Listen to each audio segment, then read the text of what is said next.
Hey guys, at BV Matson here. Just a couple other things to do to finish things up. We need to get our emblems installed on the tank. We also need to get our emblems installed on these side covers. So show you how to do that in this video. This tank, these emblems usually just push right on. They're kind of a pressure contact, but as you can see here, that little contact point is gone on this tank. So I'm gonna have to get a little aggressive. So I'm going to use some plastic weld, some epoxy in these little points here, just to make sure that these stay home, because I don't want to buy them. Again, you ever see how much these things are selling for on eBay?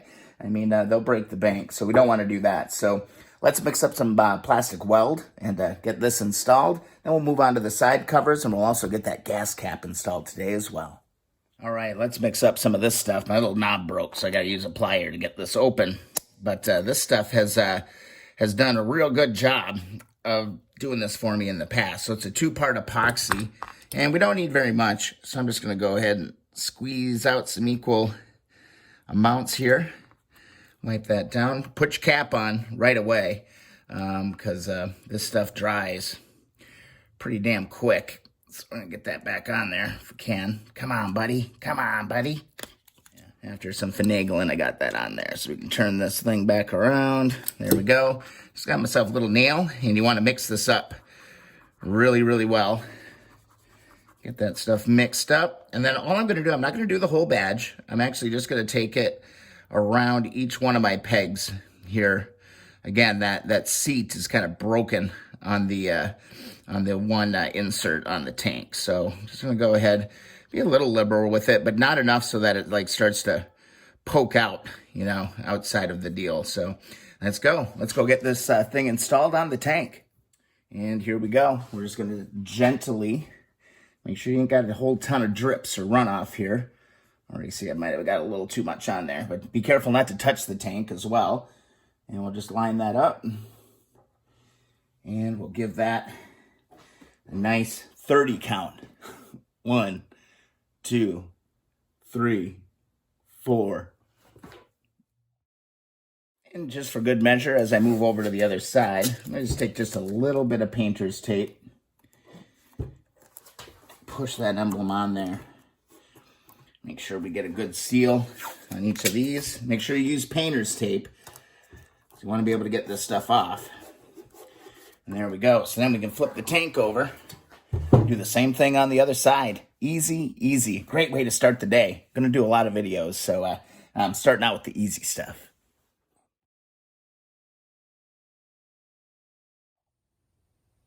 And there we go. Tank badges are installed on this beautiful restored 72 CL350 tank.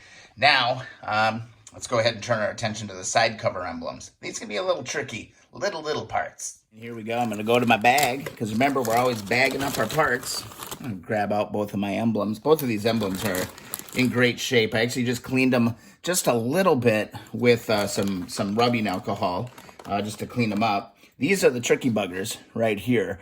These little clips that go on the back side of these. So essentially, just grab your badge, okay? Insert it. No need for any kind of an epoxy, because they're sealed on here really, really well. Then you're going to flip it over, okay? And then what you're going to do is you're going to take one of these and another one of these. What you're going to do is give these a nice firm push down. And those will actually lock in to these little slots on the emblem. And that is not going anywhere. Your badge is installed on that side cover. So this is easy stuff. You can go ahead and get this one on. Just drop it on. Just don't lose these. These are really easy to lose. Actually, yeah, I'm going to need my little tool to push on that just a little bit. Get that in. Come on, buddy. There we go. And grab your other one. Drop that on. Push that one on. This one's being a little booger. There we go. There you can hear it kind of click into spot. There we go. And those emblems ain't going nowhere. So, really simple process. But you know what? I've been so damn detailed through this whole project. I didn't want to skimp on the details here. So, We'll get into some serious stuff here in a bit, but let's take a look at that tank again, because my goodness, it came out beautiful. And honestly, since I've let that tank cure for so long, I think I've got a pretty good color match. Let's take a look. And here we go. Freshly painted tank, clear-coated tank, and original side covers. Side covers always seem to kind of darken up a little bit as they age. But take a look. What do you guys think? I mean, from a galloping horse, I think we nailed it. I really think we nailed it. I was really concerned about the paint color being too kind of cherry red on the tank. But as you can see, I start looking at these side covers side to side by that tank. And I don't know, man. I feel pretty damn good about it. I mean, again, from a galloping horse, it's going to look great. All right, we got a lot of stuff to do, guys. As I kind of shared in my post on YouTube, I've got pretty much everything I need to start diving in. We got ourselves a hone. We've got ourselves our micrometers if we need them. I've got myself some valve tools as well. And I've been cleaning. This is hard. Cleaning these up is really, really hard. These fins are extremely difficult to deal with. I actually have some brass straight brushes coming that I'm going to be able to insert into here and really help clean those out. So that is going to be a battle for another day. But we want to get into this engine is what we really want to do. I want to get the pistons out, or at least I'll probably take them both out. But I'm going to replace one of them because this pitting on this one was really kind of rubbing me the wrong way. So I went to eBay and I found a pretty nice set of used ones. That should work fine. I'm not worried about this piston so much. I'll probably take them out, drop them in the ultrasonic cleaner, and give it a roll. We also have a new cam chain tensioner kit that we can put in as well. So, and then, I'm still cleaning on this thing. But as I've been going around it as well, we should probably check these clutch plates.